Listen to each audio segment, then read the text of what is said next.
katika Tharaka Nithi County iuzwe na zile baa ziko license.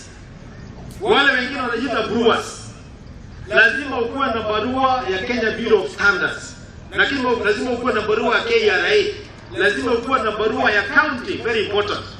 Kwa hivyo hata ukiwa na barua unasema uko na barua ya KRA unataka pesa, lakini na una Kenya Bureau of Standards, sisi kama county kama una Kenya Bureau of Standards huwezi patia barua.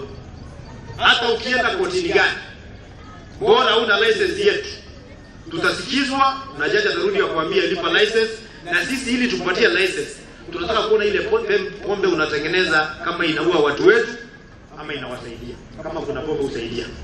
Na tunataka kuona kwamba kuna wengine wamezoea kuwa na zile baa ukiingia unalewa na ile sigara inavutwa huko. Sheria inasema hakuna kuvuta sigara kwa baa. Kama unavuta hichi. Kwa hivyo kama baa yako haina note ya no smoking sign, hakuna license utapata. Tukipata kuna smoke ya sigara kwa hiyo restaurant, wao wanakunywa chai, unavuta sigara, mama walingie mtako hapo anavuta sigara yako kwa sababu inapita kwake. Wewe ni nani?